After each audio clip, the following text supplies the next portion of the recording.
Okay, தக்காளி இந்த மாதிரி கட் பண்ணி வச்சுக்கலாம் நல்ல நைஸாக. அடுத்த பச்சை மிளகா.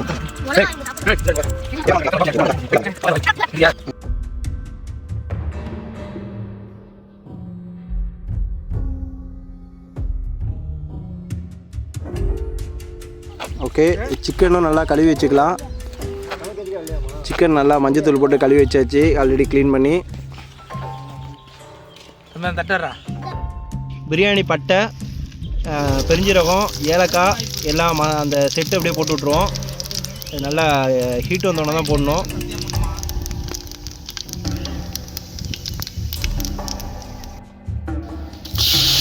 வெங்காயம், தக்காளி, பச்சை மிளகா இது எல்லாத்தையும் ஃபஸ்ட்லேயே போட்டுருவோம்.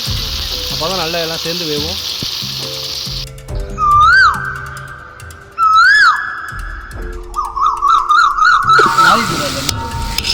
அடுத்தது மணிகண்டு. ஓகே, உப்பு போட்டோம்னா இன்னும் நல்லா சீக்கிரம் வதங்கும். கல் உப்பாக போட்டுப்போம், அப்போ தான் நல்லா டேஸ்ட்டு நல்லாயிருக்கும். புதுசுறோம், உப்பு சால்ட்டு உப்பு வாங்கலை, அதனால் கல் உப்பு போடுறோம்.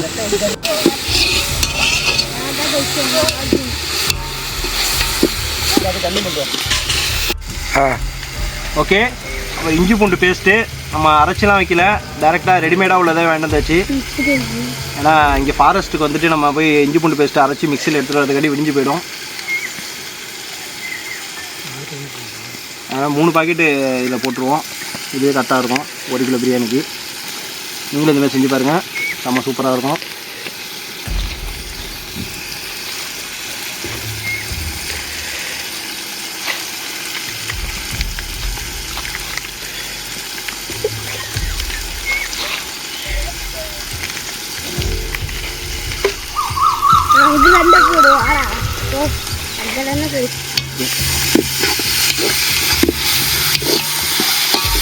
உப்பு போட்டுறதுனால இஞ்சி பூண்டு அவ்வளோ சீக்கிரத்தில் அடி பிடிக்காது. ஆமாம், உப்பு போட்டுருக்கிறதுனால அடி பிடிக்காது சீக்கிரம். நல்லா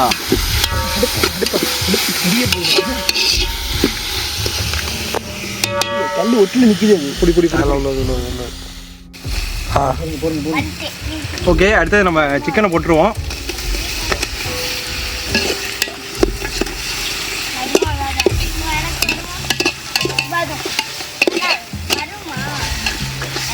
சிக்கனை போட்டு லைட்டாக ஒரு டம்ளர் தண்ணியை ஊற்றிட்டு,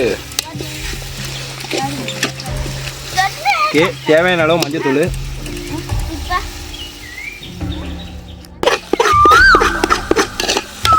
ஓகே, புரியுதா? ஓகே, கறி நல்லா சாஃப்டாக இருக்கிறதுக்கு தயிர் வேணுங்கிற அளவு ஊற்றிப்போம். அப்போ நல்லா கறி சாஃப்டாக இருக்கும்.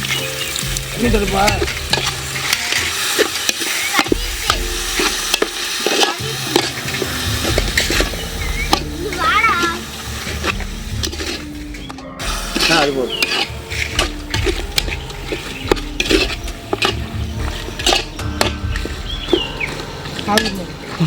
மசாலா தயிர் மசாலா போட்டு அது அப்படியே சுண்டுட்டு கொஞ்சம் பொறுமையாக தயிர் தான் ஊற்றி வச்சுல அடி பிடிக்காது. தம்பி அந்த கார்னரை கொஞ்சம் உடச்சி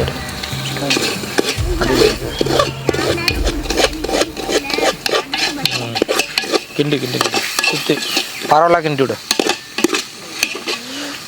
நல்லா இனிமேல் கிண்டிக்கிட்டே இருக்கணும்.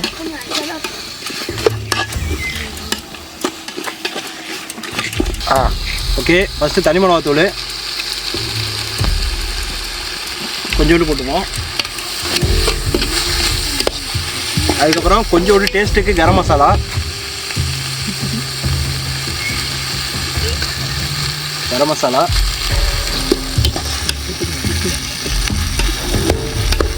அப்புறம் பிரியாணி மசாலா.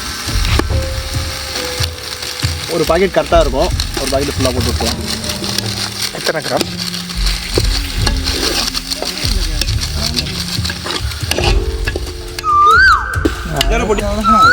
தண்ணி கொஞ்சோண்டு ஊற்றிப்போம், ஆனால் அடி பிடிக்குது லைட்டாக. ஓகே, எலுமிச்சம்பழம். ஆமாம், அப்போ தான் சொல்கிறையா, பிடிச்சப்போ ஒரு சீட்டு தானேயா, ஃபேமிலியோட போகிறதே கஷ்டம். நல்லா புளிப்பு டேஸ்ட்டு செம்மையாக இருக்கும். ஒரு எலுமிச்சம்பழம் இல்லை ஏறி நிற்கிறதுக்கு இடம் கொடுத்தா கூட போதியா. நம்ம ஆல்ரெடி இதால் 2 கப்பு அரிசி எடுத்து வச்சுருக்கோம். இதில் 4 கப்பு தண்ணி ஊற்றிக்க வேண்டியதான், கரெக்டாக இருக்கும். நாளைக்கு பாஸ்மதி ரைஸ் 1.5 கப்பு தண்ணி ஊற்றணும். 3:45 ட்ரெயின் இருக்கு.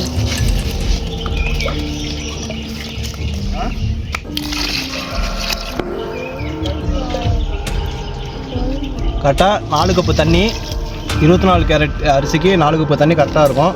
இதே பாஸ்மதி ரைஸுக்குன்னா 1.5 கப்பு தண்ணி கரெக்டாக இருக்கும்.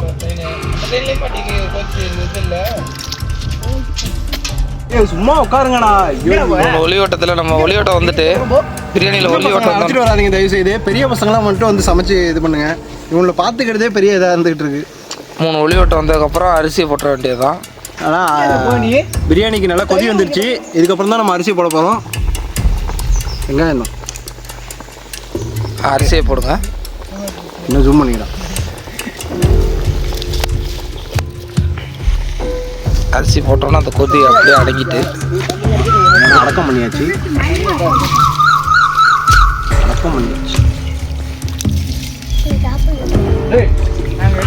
சும்மா பார்த்துட்டு போட்டு போகாதீங்க. 4 பேருக்கு ஷேர் பண்ணி விடுங்க. ரொம்ப கஷ்டத்தில் இருக்கான். ஆமாம், அமௌண்ட் அனுப்பிச்சி விட்டாலும் அனுப்பிச்சி விடலாம், ஒன்றும் பிரச்சனை இல்லை. இன்னும் பெரிய வீடியோவை போட்டு வரும்.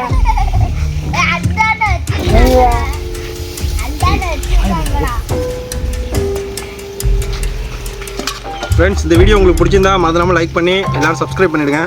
கமெண்டில் வேறு எல்லாம் வீடியோ போடுங்கன்னு இருந்தீங்க. அதனால தான் கை காசெல்லாம் போட்டு வீடியோ போட்டுட்ருக்கோம். கணக்கில் தண்ணி ஊற்றுறான்னு தெரியல. வாய்ஸ்லாம் கட் பண்ணுறதெல்லாம் கட் பண்ணிக்கலாம்ல. ஓகே, ஆல்மோஸ்ட் தம்மில் போட போகிறோம். அரை வேக்காடு வந்தோடனே எடுத்து வெளியில் வச்சுட்டு தம்மில் போடணும். இப்போ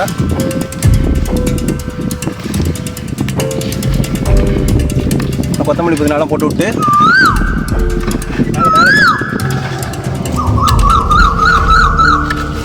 அடுத்தது அப்படியே மூடிடலாம். திராட்சை லாஸ்ட்டாக பிரியாணிக்கு போட்டு விட்ருவோம்.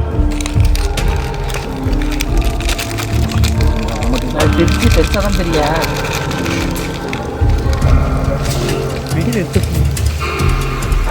முந்திரி திராட்சையை நல்லா அப்படியே ஒரு தாட்டி வதக்கி அப்படியே நம்ம ஆல்ரெடி பிரியாணி இது பண்ணி வச்சு நெய்யில் தான் வதக்கணும். அப்போ தான் அருமையான. ஆமாம், நெய்யில் வதக்கினா தான் டேஸ்ட்டு செமையாக இருக்கும்.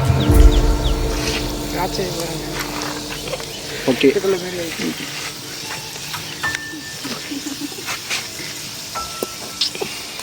மிதமான சூட்டில் வதக்குறதுங்கிறது இதுதான். ஆமாம், ஓரளவு பொரிச்சிருந்தோன்னா எடுத்துட வேண்டியதான். போதுண்ணா, நவரா கம்மி.